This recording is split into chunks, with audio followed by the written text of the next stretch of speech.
Hello, hello, everyone. This is Dr. B from Steps to the Future coming to you with another episode of C3 with Dr. B. Now, again, for those of you that are joining me for the first time, welcome. I appreciate you being here.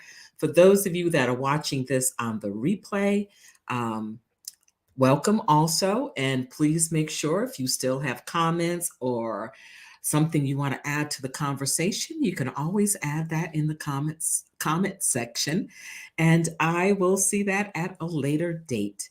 So, what is C3 with Dr. B? When I first started this, for those of you that haven't been here, it was college converse. First, it was college conversations in the car. Used to sit in my car in a parking lot or the driveway and do these quick videos. Then it was college and career conversations. So it's changed over time. One of the things I've really been focusing on is helping students expand their career options, but more about career expanding their career knowledge, helping them think about it. So C3 is career awareness, career development, and career exploration. That's where the C3 comes in. So this evening, we'll be, excuse me, this evening, I'll be talking about upcoming college fairs, upcoming college visits that you may be taking. I'll also share with you this wonderful article that I read recently and had bookmarked and will be going back and using frequently. 50 Black Women in STEM. This is in celebration of Black History Month. And I'll also, as usual, have a book recommendation. So again, go grab something really quick to drink, get a pen and paper, whatever it is you need to do to take notes, screenshots, whatever. Just remember that this presentation will be live on my Facebook page and also on my YouTube channel. And at the end, I'll let you know how you can connect to the YouTube channel and subscribe to the YouTube channel. So we will be back in about 10 seconds.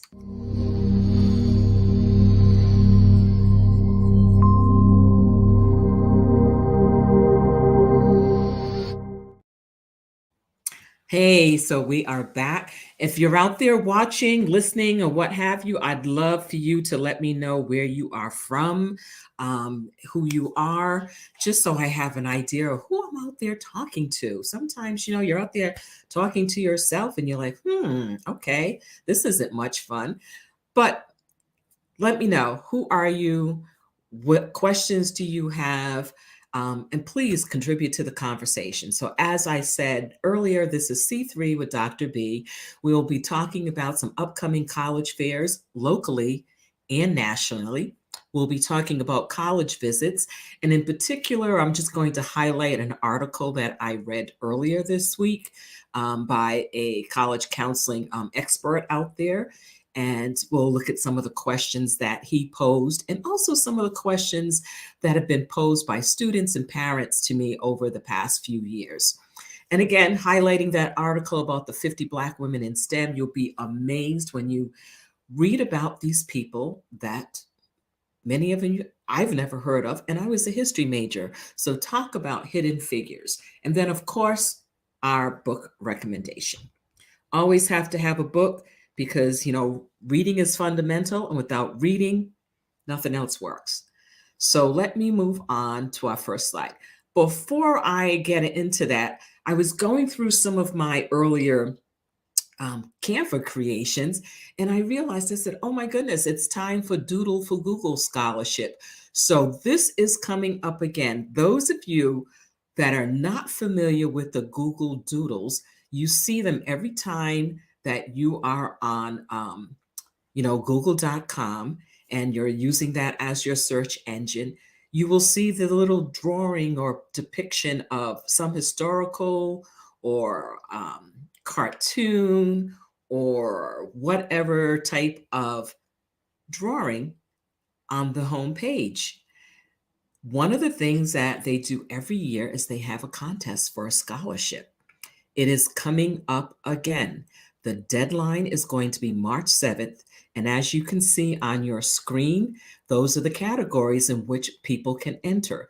Please make sure you go to the website, read the directions and the criteria for eligibility so that you can make sure that it's done correctly. Two ways to get the information. There is a URL there for the website, and there is also a QR code. So you can just put your phone up to the screen, get that QR code, and it will take you directly to the website. So what happens if you're the national winner? So if you're the national winner, you could win a $30,000 college scholarship. We know how expensive college is today. So here's an opportunity to take your creativity and put it to good use. So the national winner, and there's only one, unfortunately, but the national winner will win a $30,000 college scholarship. They will also win a $50,000 tech package for their school or the nonprofit organization that puts their name forth. And your artwork will be displayed for a day, so up to 24 hours on google.com. This is fantastic. There are also categories where if you're the national winner and then the state winners. But there is one grand winner who will win this. And then there are other categories. But again, go on to that website, look at use the QR code, and find out all that information to help you figure out if you are a viable candidate or if you even want to try your hand at it for this Doodle for Google scholarship. So that's public service statement for today. Now, college fair is coming up. This one's local. So if you're in the Cumberland County area, and you could drive in or what have you. So, it's not that far from many places in North Carolina. This is the 6th annual HBCU College Fair that is being held at the Smith Recreation Center on Slater Street. So most of you, if you live in Cumberland County, you know where that is. This is being sponsored by the Beta Chi chapter of Omega Psi Phi. The coordinator is Mark Yarborough. Mark started this 6 years ago because he wanted to do something to bring the attention of HBCUs to students in the community. He asked folks in his church, he asked folks in his fraternity, and people he knew to come out and help support him in order to bring this information to students. Every single year, this college fair has grown. Unfortunately, last year, I was not able to attend because I had a prior commitment, but they had some of the largest numbers that they've had since the time they began this. And here's some other things. Now, you'll see that information on the flyer there. This is your opportunity to connect with admission representatives. So this is for seniors who haven't committed to a school yet. There are still schools that are accepting applications. So this is a great time for seniors who want to learn more about HBCUs and want to see who still has dates open for enrollment. You can hear from current college students. There will be college students there, and there'll be some talks, some workshops in some of the classrooms that are located there. So you'll be able to come in and do that. There'll be some college planning seminars for you. You can also receive community service hours. So check with your teacher about that. Is this something for which you can receive community service hours? Not only could you receive hours, but the information that you're going to get is going to be absolutely incredible.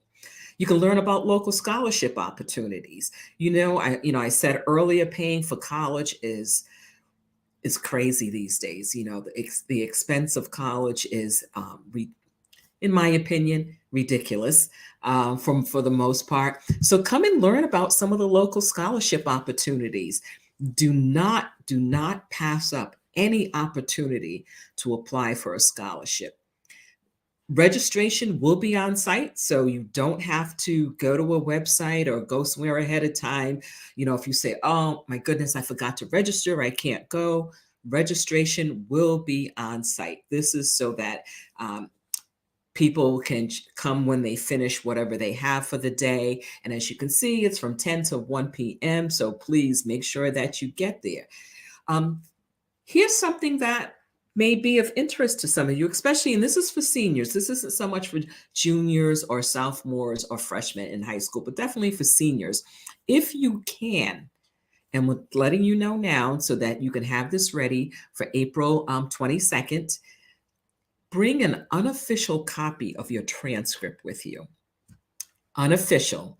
That means this is not the copy that has the official school stamp where somebody has signed off on it.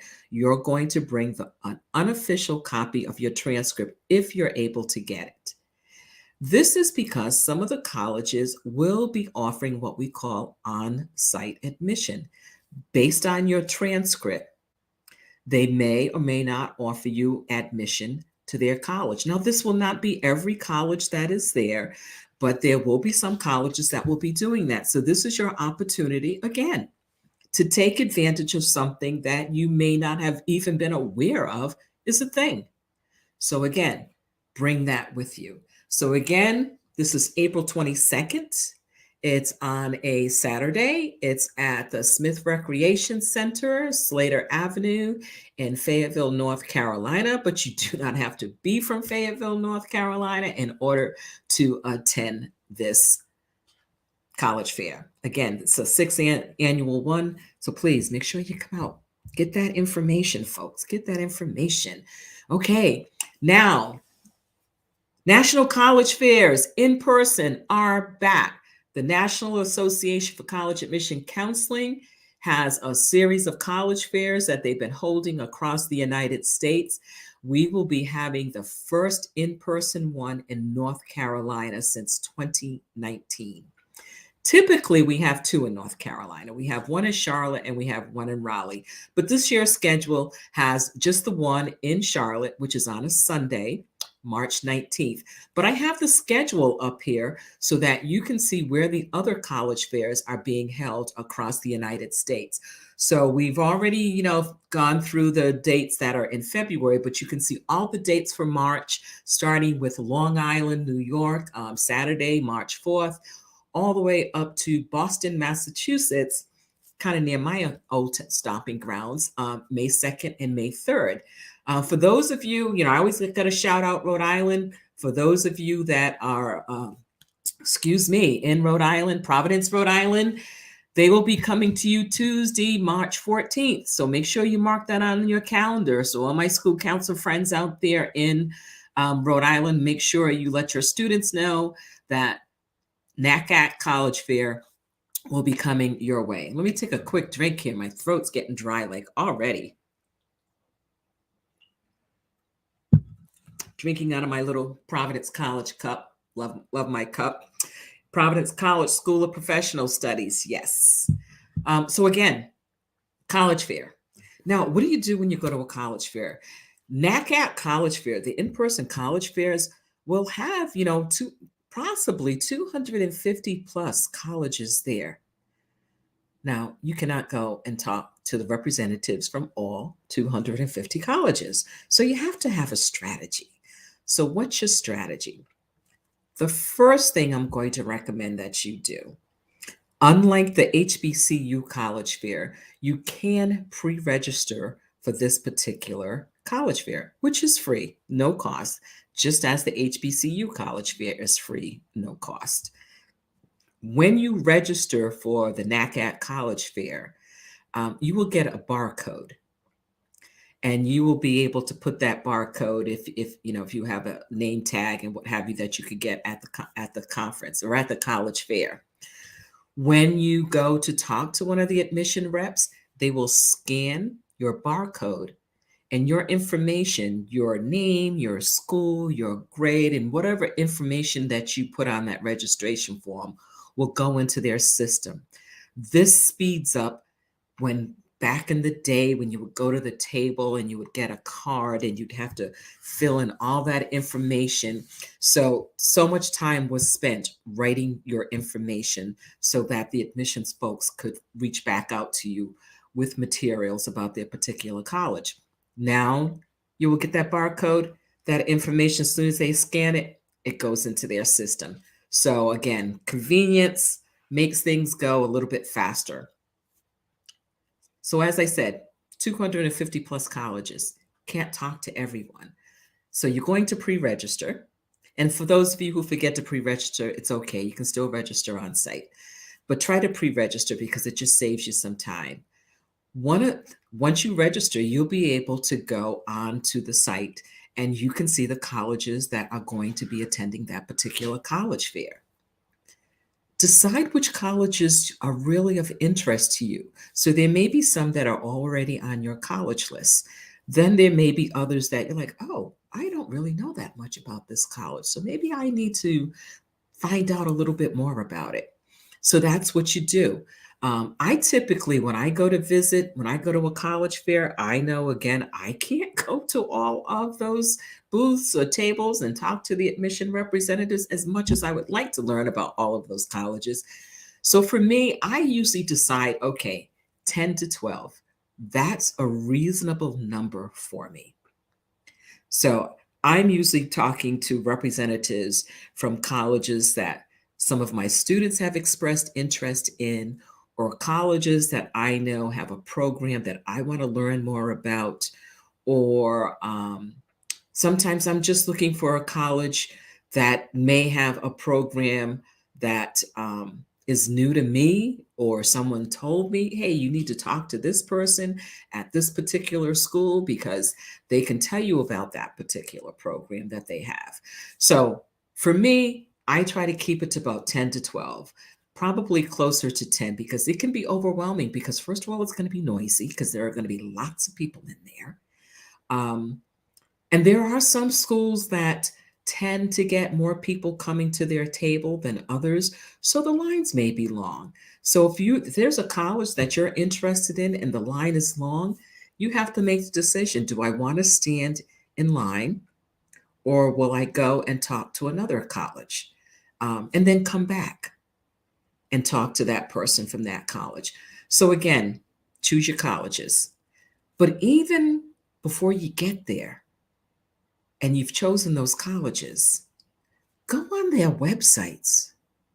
Read about the college, especially go to the section where it talks about academics. What programs do they have there? What academic programs do they have there? What clubs and student organizations do they have there? Interested in sports? Is it D1, D2, D3, or is it NAIA? Find out what athletic division that school is, if that's a school you're interested in. And one of the reasons I say this, because you don't want to walk up to an admission person and say, hey, I'm interested in computer science. Does your school have computer science? If you're walking up to that school and you know computer science is what you're interested in, you should already know ahead of time whether or not that school offers computer science. Do your homework. Parents, this isn't for you. This is for the students. So they need to do their homework.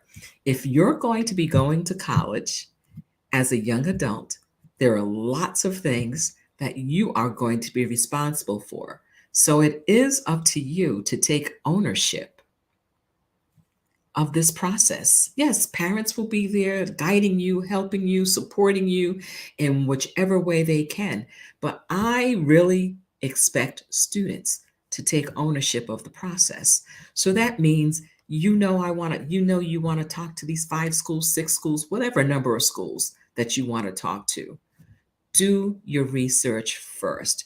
There is no reason that you're walking up to an admission rep and asking them if they have a sports management program, or do you have a nursing program?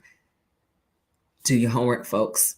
Between the school's website, their social media, and every college has a social media presence, whether it's their website, their Facebook page, their Twitter page, their Instagram page, their TikTok page, whatever, they all have a social media presence. So do your homework. So now you get there. You're going to go in the door and you're going to, show whoever's at the door your barcode. They'll scan it in and you'll have a map So you'll be able to see how the colleges are arranged on the floor. Typically, it's alphabetically, so you'll be able to follow that. Decide again how much time that you want to spend. There will be colleges from the United States and there will be international colleges there. So you will definitely have your choice of who you want to talk to. So again, decide who you want to talk to. Decide how much time you want to spend there. One of the things they also do is they will have a section where they will have people, college counseling experts, who will be kind of on duty to answer some of your questions.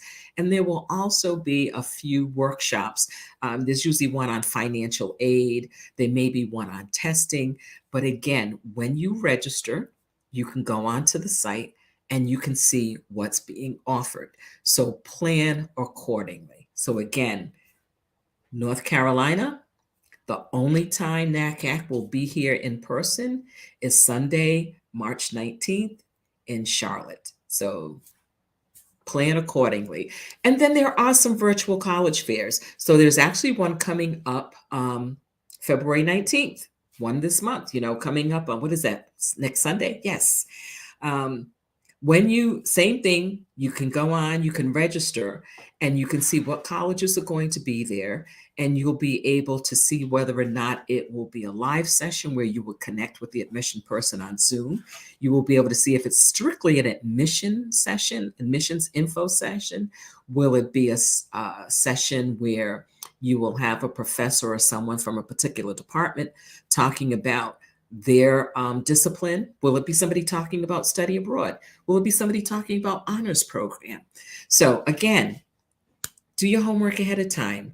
Go on the site, see what's going to be available so that you can ask the right questions. So again, the spring virtual conferences, February, March, and April.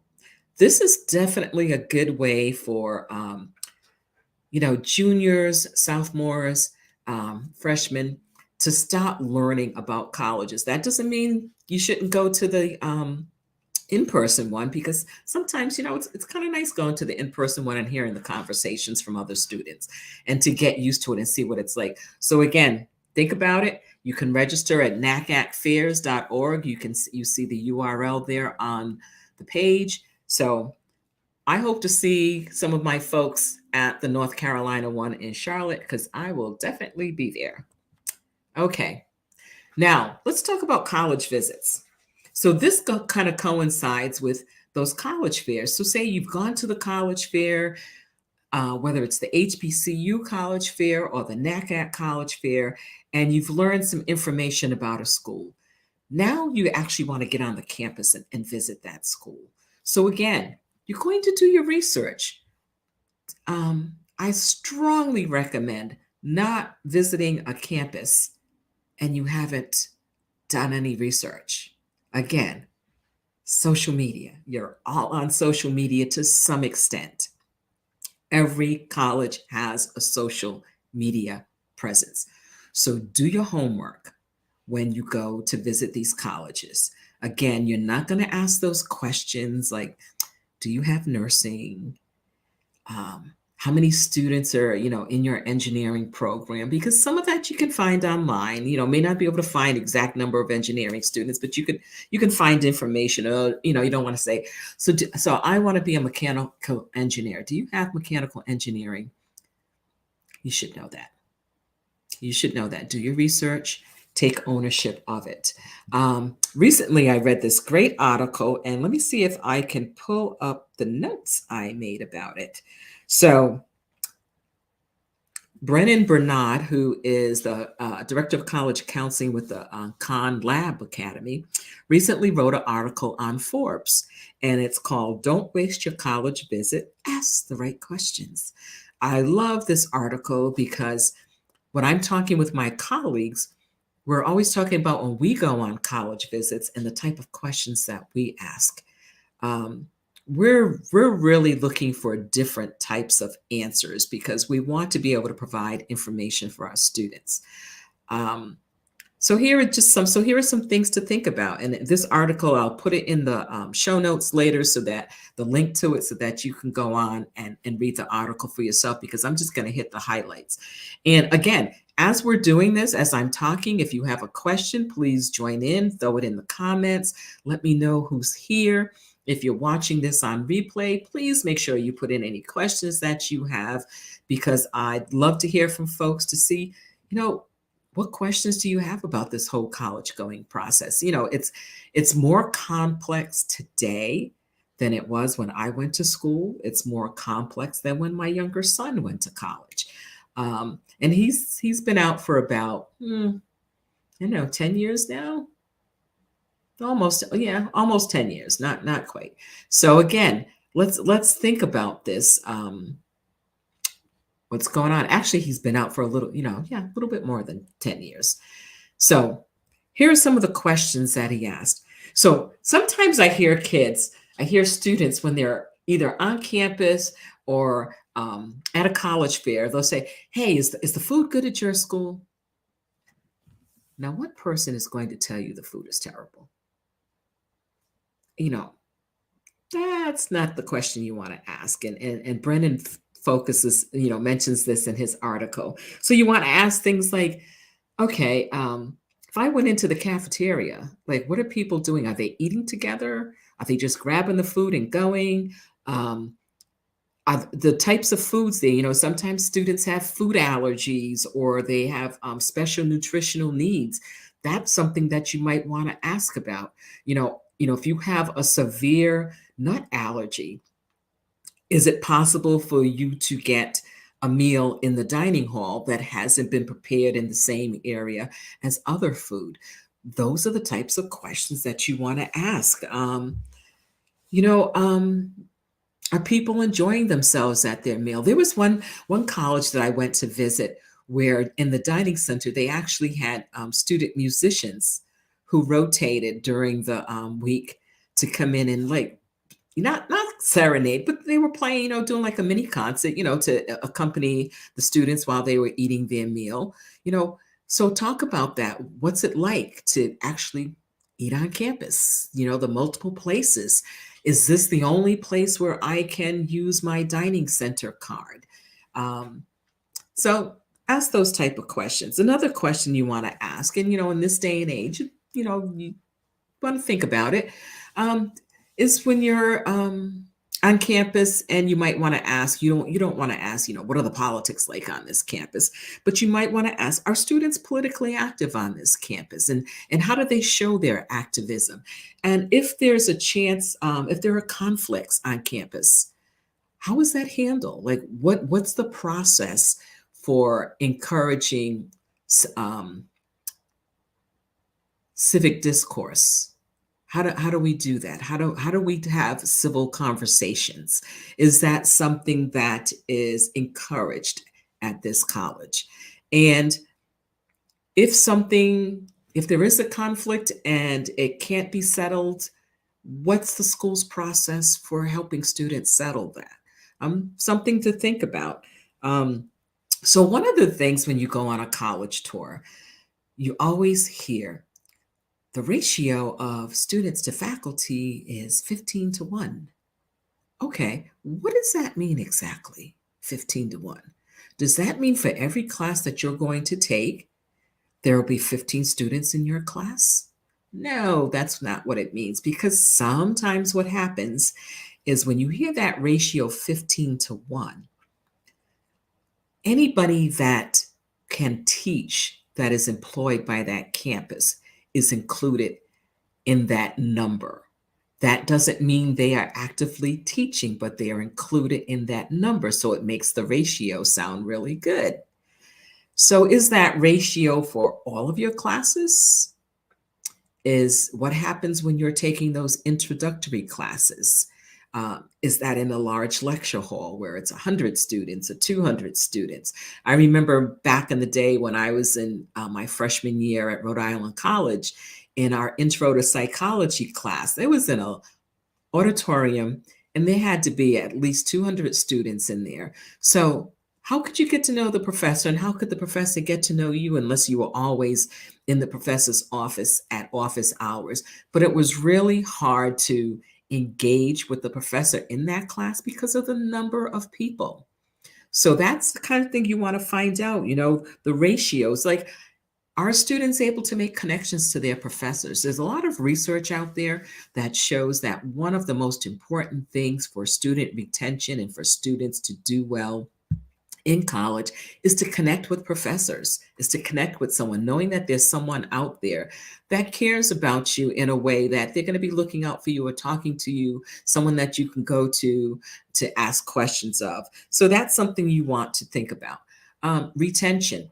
So a lot of times, so this kind of goes hand in hand with graduation rate. So we'll look at, so we talk a lot to our students about retention. We talk a lot to them about graduation rate.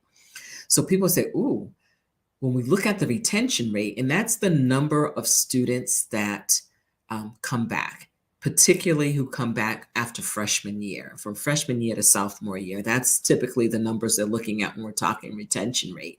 And sometimes you'll say, ooh, that retention rate isn't that great. You want to find out why. Is it because students have to work and something happens financially and they're not able to come back that second year? Is it because they want to change majors and the major that they want isn't at that campus? So dig a little deeper into why retention rates may be low. Check that out. You want to also ask what kind of transition challenges are there? So recently, so I'm also the part-time college counselor at a Montessori school here in North Carolina. Recently, we had 9 alum from the Montessori school come back and talk to our students at the high school. And many of them talked about, so there were 9 students that came back to talk, and many of them talked about the challenges they had transitioning to college. Probably to a T, every one of them talked about making friends on campus. And these weren't kids who were introverts, and these weren't kids who were socially awkward or anything. These were students who they were in a new situation. So making friends, putting yourself out there to make friends. For some folks, I know one student that I worked with a number of years ago talked about how she wished that she had her first semester, she wished she had spent more time getting to know other students and going to the clubs or the other organizations rather than going to class and spending her time in a room, because that made her incredibly sad. And sometimes students within that first semester, they just get so sad because they just feel like they have nobody to hang out with, nobody they've connected with. And that may cause students to leave and not return because they haven't given themselves the opportunity to become part of a community. They haven't found their people yet, but you got to work at it, folks. And again, when you're looking at graduation rates, yes, the numbers mean something, but dig a little deeper. So ask those questions when you're on a college visit about graduation rates. So here's the thing. If a student starts at one school and for whatever reason transfers to another school, that student is not counted in the graduation rate of either of those schools.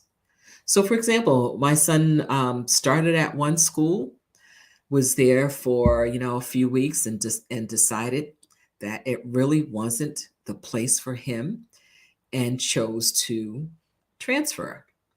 So he's not counted, and he graduated, but he's not counted in the graduation rate of the first school, nor is he counted in the graduation rate of the school he transferred to. Graduation rates are for students who start at one school and finish at that same school. Sometimes graduation rates are in 4 years, 5 years, or 6 years, but it's remaining at the same school. So when students transfer, those graduation rates for that particular student goes out the window. It does not count. So that's what you want to think about. There was another school. We were doing a webinar with our college conversations for the Independent Educational Consultants Association. And a shout out to Joanne and Marilyn, who put on those wonderful college conversations for us. And one of the colleges we were asking about, their graduation rates. For them, for some of the students, it was because students were getting hired They were finding full-time employment in their field of choice. So they were being hired before they finished the degree because they already had a lot of the skills that the employer was looking for. So sometimes that happens. Sometimes it takes longer to graduate. So, say you're in a program where there's additional internships that are required, and there's really no way you can do it in 4 years. So, again, that affects the graduation rate. There are sometimes colleges that you may attend where certain disciplines are impacted. And by that, I mean because so many people want the courses in that particular field that not everyone, the classes fill up before everyone can get in. So now it becomes a matter of supply and demand. So now the class that you didn't get the fall semester, you hope it's offered spring semester. If it's only offered in the fall semester, now you have to wait another year. So that's a question you want to ask. Are there any majors that are impacted that would increase the number of semesters that I have to attend college in order to get my degree in this particular major? So again, that's something you want to think about. And you can always ask students on a tour, like, if there was anything you could change about your college, what would you change? That's a question that whenever I'm on a tour, one of the counselors always asks that question. If you could change anything, if you had $1 million, if you had $10 million, if you had whatever amount of money, and you could change something in this college, what would you change? And it's always interesting to hear what the students talk about. Some students talk about they would use the money for more opportunities for paid internships, not unpaid, but for paid internships, so that it would bring more equity to the whole field of having an internship. Some students talk about they would use the money for more scholarships opportunities. Some talk about they would use the money to maybe improve one of the residence halls or whatever, or use it for study abroad opportunities. So that's a great question. Ask the current students, what would you change if money wasn't an object? What would you like to see at your school? So Brendan, thank you for those questions. That really helped. And excuse me, I love the article. And like I said, I'll make sure I link that in the comment section. So you see this other URL here on the screen. This is for College Greenlight Fly-In and Diversity Program. So currently, this is a program where a number of colleges will offer fly-in opportunities to students to come and learn about their college. To find out about who's eligible for these fly-in programs, again, QR code, just put your camera up there, go to that QR code, go to the website, and you can find out about what colleges are currently offering fly-in opportunities and who will be offering them in the upcoming months. So again, this is a great opportunity for students to learn about a school. You can find out the dates, you can find out what you'll be doing during that time. You find out definitely the eligibility requirements. So I strongly suggest that, take a look at the site and see if you're eligible to apply again. Do your research. So anyone, any questions out there? Any comments? I know I've been talking for almost 40 minutes now, and I'd love for somebody to join in the conversation. So let me grab a quick drink of water here. Okay, so let's move on. Here's the article that I was reading earlier this week, fell in love with it. 50 Black Women in STEM. And this is in honor of, for me, celebrating Black History Month. For me, every month is Black History Month. But here's what was interesting. As I was reading through this, I am a history major. I have to say that I could count on one hand the women that I knew about or I had been taught about, that I had learned in my undergraduate history program, that was in any of the history books that we were required to use during the time we taught history. You will find information about the first Black astronaut for NASA. and that's Mae Jemison. You'll read stories about women who created life-saving procedures for people in the medical field. You'll read about people who created tools or strategies or prototypes for medical devices or medical procedures that are still being used today, have been improved upon. One of the women in there did her prototype for some work, led to what's was part of what our current GPS system is. I had never heard of her. We saw that movie a few years ago, Hidden Figures. Here's about 50 more hidden figures.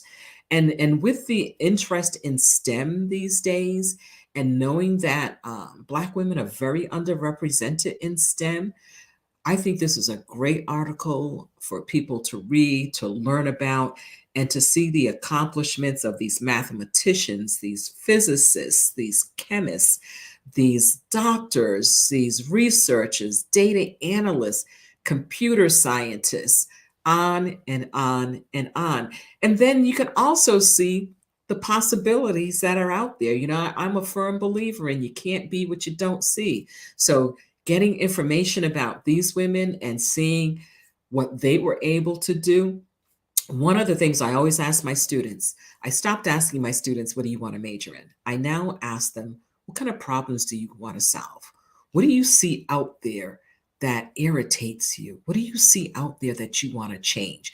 Each one of these women saw something out there that they either wanted to solve, they wanted to change, they wanted to make better, they wanted to improve upon. So as you're reading their brief biographies and the brief stories about them, think about, what problems do you want to solve?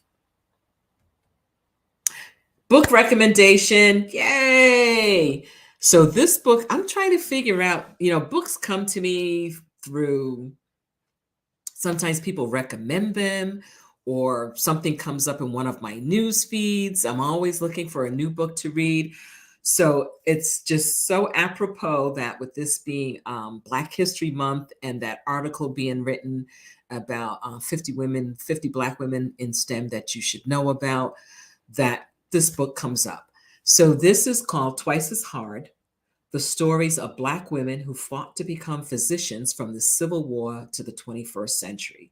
And you see on the screen there the information about Jasmine Brown, who is the author of this book. I'm not going to read it to you, but it's so appropriate that here's somebody who is going through this herself, who decided that this was the time to write a book and to share the stories of all of these women. And as I was going through the book, I said, okay, again, some of these women I've heard about, but the majority of them I have not. The book is, I have my copy right here. Let me see if I can do this without knocking everything over. So this is my copy right here. Definitely is something that I think is wonderful to read. So it's something, so if you have a young woman that's interested in STEM, have her read that article, have her read this wonderful book, because you would definitely learn a lot. So interesting. I'm a firm believer in, we've got to read. Again, reading is fundamental. Check to see if your local library has the book. If they don't, put in a request for them to buy it. There's a process for doing that. Just let them know, hey, here's this new book. I'd love to read this book, but you don't have it yet. Is this something that you can order? And then get on their hold list so that when the book comes in, you can read it.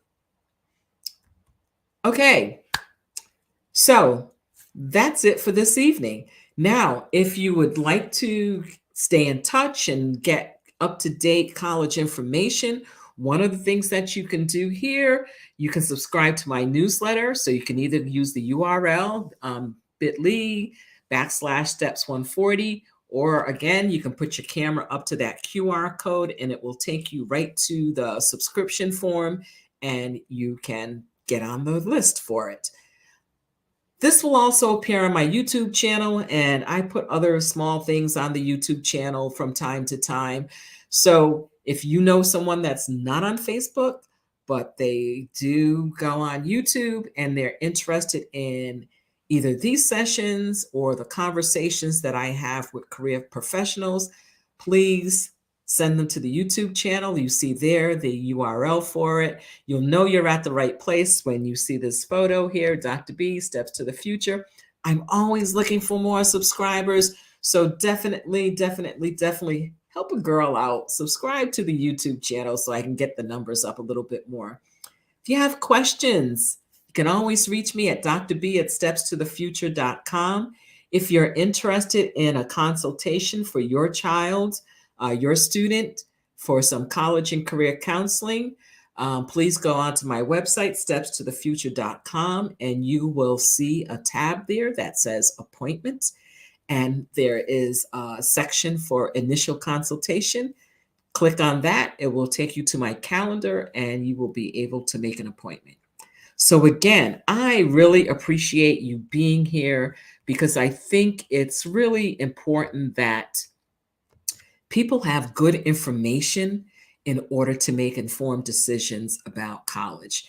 I know as a professional, when I'm talking with my colleagues, we talk about how there's so much information about college planning that it's coming at us like, water out of a fire hose at full pressure.